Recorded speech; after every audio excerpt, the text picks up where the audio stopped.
근본적인 발생되어진 수돗물 필터 변색의 원인 물질 발생 원인에 대한 이야기입니다. 먼저 민원 발생 지역에서 수거한 수도복지 필터와 저수조의 침전물을 전문 검사 기관에 조사를 의뢰한 결과 망간이 약 44에서 49% 가장 높게 나타났습니다. 잘 아시다시피 망간이라고 하는 것은 미네랄 성분의 하나로서 미량으로는 그렇게 인체에 크게 유해한 물질이 아닌 것으로 알려져 있습니다.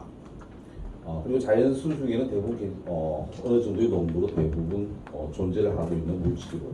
이 물질 정수 과정에서는 염소라고 하는 물질을 산화를 시켜서 여러 가지에서 거의 대부분 제거가 되어진 후에 각 가정에 공급이 되어지고 있습니다. 이번 수돗물 필터 변색은 먹는 물 기준 망간이 0.05mg/L가 됩니다. 그래서 이제 이 사건이 발생되어지고 난 이후에 각 그 가정의 급수적 수도복지가 되어지고 수도에서 나오는 분들도 아시면 이제 분석을 해본 결과 대부분 먹는 물 기준이 0.05mg/L보다 굉장히 낮은 수치를 보였기 때문에 크게 문제는 없는 것으로 저희들은 판단을 하고 있습니다.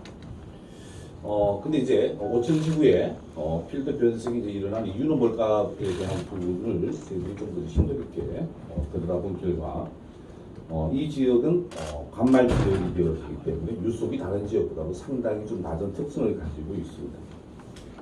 그래서 유속이 낮은 그 관거 내의 정체 구간 내에서 이러한 망간이 수돗물 속에 있는 잔류염소하고 이제 반응을 해서 이산화망간이라고 하는 물질을 만들어지는 게 관거 내에 퇴적 혹은 침전이 되어질까는 관거 내의 유량이나 유속의 변화에 대해서 아마 일시에 필터 변색이라는 과정으로 보내져서 그러한 필터 변색이 일어나지 않았나 지금 이렇게 판단을 하고 있습니다. 그리고 또 저희들이 맡은 임무 중에 하나는 개선 방안에 대한 부분도 있기 때문에 개선 방안에 대한 부분도 같이 설명을 해드리도록 하겠습니다. 그래서 단기 개선책이 되어지겠습니다. 지금도 이 사업을 지금 시행을 하고 있습니다. 망간 침전물을 제거하기 위해서 민원 지역에 대한 지속적인 관세처를 지금 실시를 하고 있고요. 또 민원 지역을 포함해서 포항시 내 저수조의 균동 수술, 그러니까 균등 수술하고 하는 이야기는 이제 이 저수조의 물을 항상 일정 양씩 이렇게 보내주는 형태로, 그러니까 일시에 많은 양의 물을 이제 저수조에 집어넣게 되어지면은 그 관거 내에 흐름이 빨라져 버리기 때문에 침전물이 방리되어져서 저수조로 유입이 될 가능성이 굉장히 많습니다. 그래서 이런 방식을 좀 개선을 해야 되겠다라고 하는 부분이고요. 그리고 이제 관말 지역, 관의 마지막 지역이라는 뜻입니다. 관말 지역이 이제 순환형 관로를 개량을 해서 수돗물 전체 구간이 없도록 해야 되겠다는 부분입니다.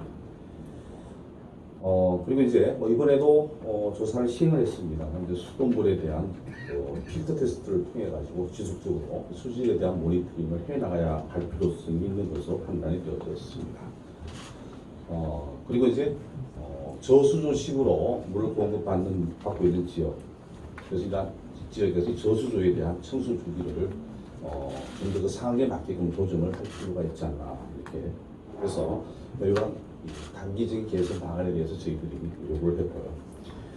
그다음에 이제 중장기 개선에 대한 방법은 가장 이제 중요한 이야기 중에 하나가 이번에 이제 그 필터 변색 사건이 가장 많이 발생한 5천 지역의 경우가 배수지라고 하는 상수도 시설 중에서 굉장히 중요한 시설이 없습니다. 그래서 유광 정수장에서 정수되어진 물이 배수지를 거치지 아니하고 구형 아파트 단지에 있는데 저수지로 물이 바로 들어와 버리기 때문에 중간에서 좀 완충시켜줄 수 있는 부분도 없는 것이 이것도 이 수질 문제를 야기시키는 원인 중에 하나가 아닌가 이렇게 생각을 했습니다. 그 이유는 지금 유광정수장 쪽에 물을 흡수를 받고 있는 지역 중에서 배수지가 설치되어져 있는 지역 같은 경우에는 관말 테스트를 해본 결과 수질 상태가 그렇게 나쁘지 않은 것으로 이번에 조사 결과가 나왔습니다. 그래서 배수지의 신설이 굉장히 좀 시급하지 않나 이렇게 판단을 했습니다. 그리고 이제 뭐 상수 배관에 대한 이제 이 지속적인 관리인데요. 이거 뭐 수도 사업자가 해야 할 부분입니다. 그래서 이제 관건에 대한 지속적인 관리를 좀 더 체계적으로 할 수 있도록 어떤 시스템을 좀 정비할 필요가 있을 것 같습니다.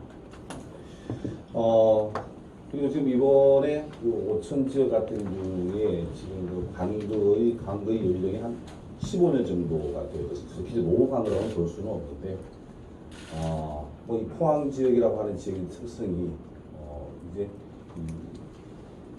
해발의 높이가 높지 않은 것이 되어지기 때문에 뭐 지하수 중에 아마 연분이 농도 같은 경우는 높은 가능성도 있기 때문에 일반 내륙 지역보다는 어떤 관거 부분에 대한 어떤 손상이 사실 좀 많이 일어날 가능성이 굉장히 많이 있습니다. 그래서 내륙 지역의 어떤 관거보다는 해안 지역의 상수 관거들이 대부분 좀 빨리 노후화되는 특성을 가지고 있기 때문에 이 부분도 좀 시에서 각별히 신경을 써서 앞으로 관리해야 되지 않을까 생각을 하고 있습니다.